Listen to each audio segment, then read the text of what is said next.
매일 성경 묵상을 돕는 해설 가이드입니다. 안녕하세요. 묵상 코치입니다.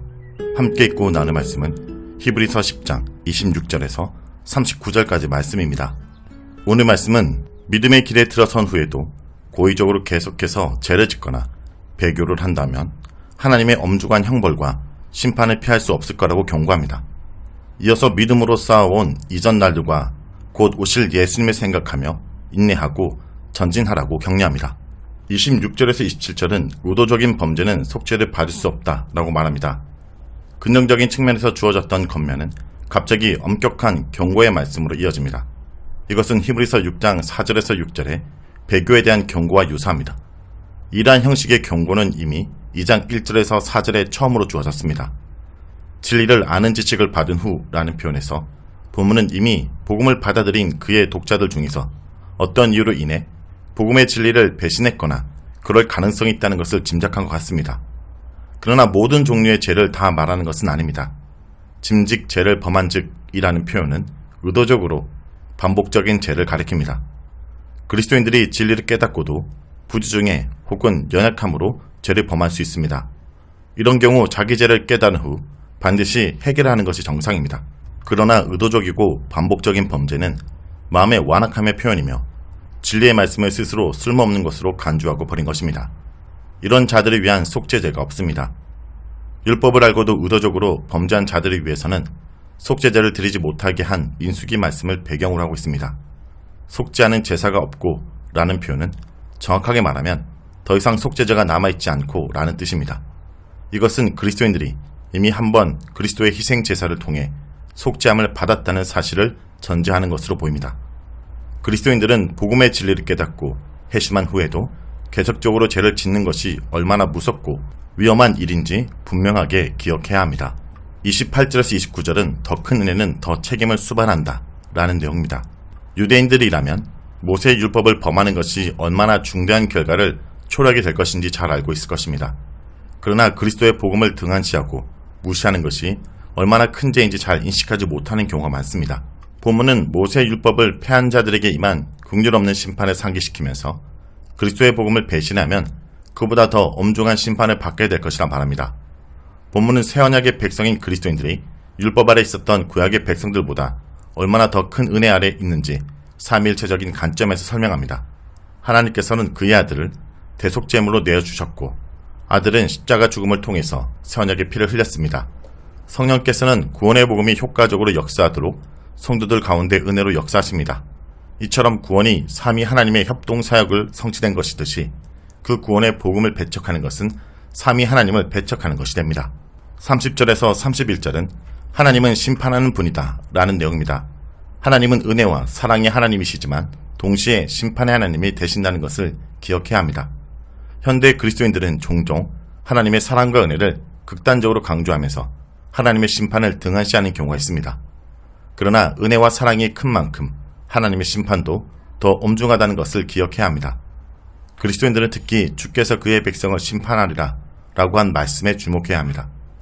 이것은 믿지 않는 불신자들뿐 아니라 그리스도인들도 하나님의 심판을 기억하고 심판하시는 하나님의 손에 빠지지 않도록 조심해야 한다는 경고입니다. 이것은 본문이 지속적으로 경고해온 것과 일치합니다. 2장 1절에서 4절은 복음을 등한시하는 것에 대해 경고했고 3장에서는 불신과 불순종에 대한 하나님의 심판을 설명했으며 6장에서는 용서받지 못할 배교자들의 심판에 대해 경고했습니다. 우리가 그리스도 안에서 더 큰 은혜와 능력을 받았다면 더 온전하고 신실하게 하나님을 섬겨야 하는 것이 마땅합니다. 진리의 복음에 습관적으로 불순종하면서도 심판을 두려워하지 않고 하나님의 은혜와 구원의 확신을 주장하는 것만큼 위험한 것은 없습니다. 32절에서 39절 읽겠습니다. 전날에 내가 빛을 받은 후에 고난의 큰 싸움을 견뎌낸 것을 생각하라. 혹은 비방과 환난으로서 사람에게 구경거리가 되고 혹은 이런 형편에 있는 자들과 사귀는 자가 되었으니 너희가 갇힌 자를 동정하고 너희 소유를 빼앗기는 것도 기쁘게 당한 것은 더 낫고 영구한 소유가 있는 줄 알미라. 그러므로 너희 담대함을 버리지 말라. 이것이 큰 상을 얻게 하느니라. 너희에게 인내가 필요함은 너희가 하나님의 뜻을 행한 후에 약속하신 것을 받기 위함이라. 잠시 잠깐 후면 오실 이가 오시리니 지체하지 아니하시리라. 나의 의인은 믿음으로 말미암아 살리라. 또한 뒤로 물러가면 내 마음이 그를 기뻐하지 아니하리라 하셨느니라. 우리는 뒤로 물러가 멸망할 자가 아니요 오직 영혼을 구원함에 이르는 믿음을 가진 자니라. 32절에서 34절은 성도들의 과거 믿음에 대한 해상입니다. 믿음은 단지 교리적 신념에 국한된 것이 아닙니다. 그것은 일상적인 삶 속에서 복음에 합당한 거룩한 삶을 살기 위해 핍박을 견디면서 투쟁하는 것입니다. 본문은 하나님의 심판의 엄중함을 경고한 후에 그럼에도 불구하고 믿음을 배신하지 않고 인내로서 승리할 것이라는 적극적인 차원에서 성도들을 격려하고 있습니다. 본문은 먼저 성도들이 처음 복음을 받아들였을 때 보여주었던 훌륭한 믿음을 상기시키고 있습니다. 이것을 기억하는 것은 핍박으로 인해 피곤하고 지친 성도들에게 새로운 용기를 부어줄 것입니다. 본문은 성도들이 받았던 핍박에 대해서 매우 구체적이고 생생하게 묘사하고 있습니다. 그들은 언어적 모욕뿐 아니라 육체적인 핍박을 당했습니다. 그러한 핍박은 종종 대중들 앞에서 놀림과 조롱거리가 되기도 했습니다. 어떤 사람들은 직접 그러한 핍박을 당했으며 어떤 성도들은 그러한 핍박을 당하는 자들에게 나아가 그들의 친구가 되기도 했습니다. 그들의 친구가 되는 것은 그들과 함께 고난을 받는 것이며 자신들의 재산을 빼앗기는 것도 마다하지 않는 것입니다. 놀라운 것은 그들이 그러한 일을 기쁨으로 감당했다라는 것입니다. 이렇게 할 수 있었던 것은 더 낫고 영원한 유산이 있음을 알았기 때문입니다. 세상의 재물은 일시적으로 있다가 사라지지만 복음을 위해서 세상의 재물을 잃어버린 자들은 더 보배롭고 영원히 없어지지 않는 재산을 얻게 될 것입니다. 35절은 계속해서 담대하게 행하라입니다.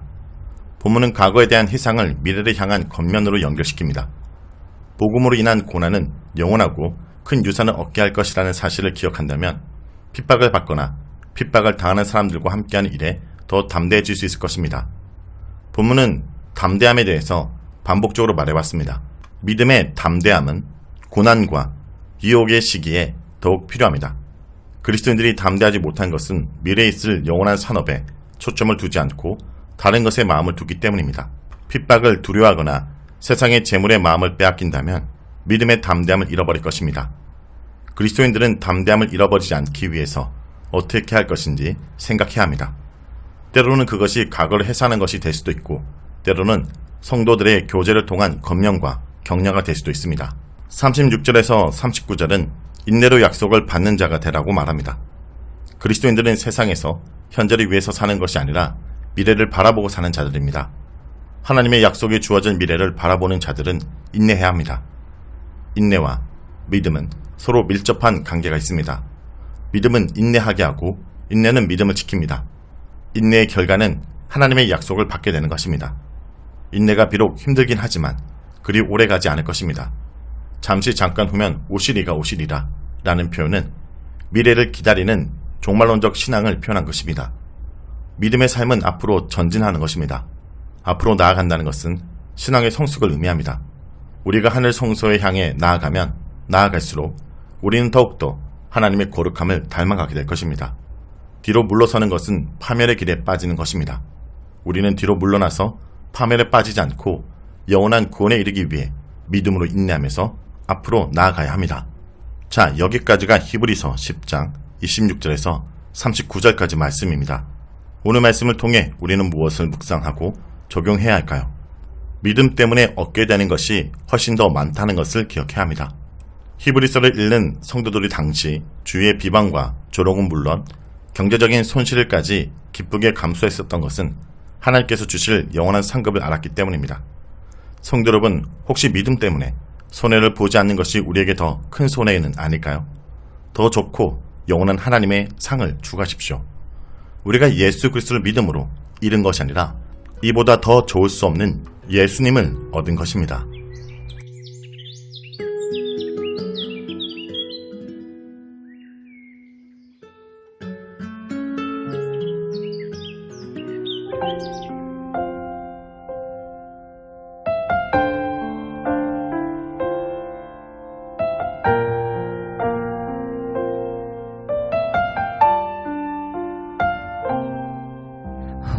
오래전부터 날 누르는 내 안에 깊은 절망, 아무 희망도 어떤 기대도 내겐 없는데 사람들의 외면과 날 거절하는 눈빛, 아픈 상처로 짙은 어둠으로 깊이 빠져만 가는데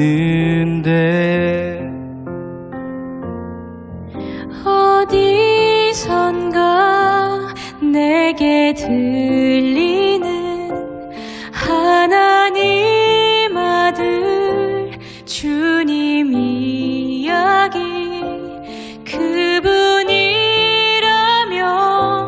그의 옷자락이라도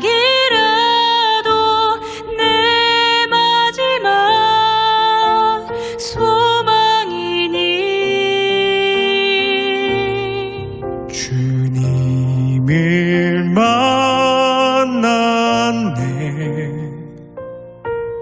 옷자락에서 전해지는 사랑, 내게 임한 주님의 능력, 날 누르는 아픔의 근원을 고치셨네. 날 바라보시네.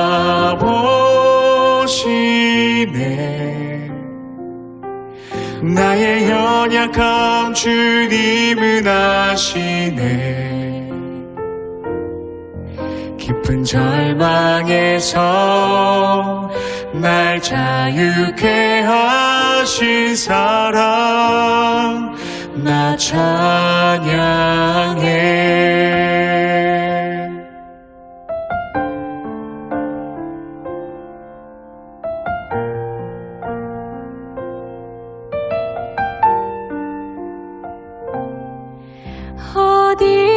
어디선가 내게 들리는 하나님 아들 주님 이야기, 그분이라면 그의 옷자락이라도 내 마지막 소망이니. 주님을 만났네.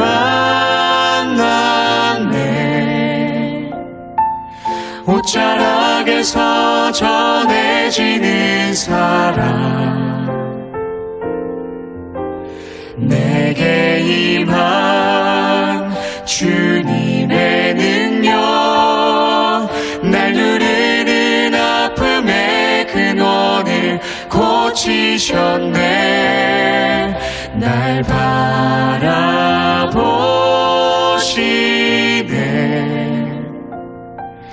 나의 연약함 주님은 아시네. 깊은 절망에서 날 자유케 하신 사랑, 나 찬양해. 깊은 절망에서 날 자유케 하신 사랑,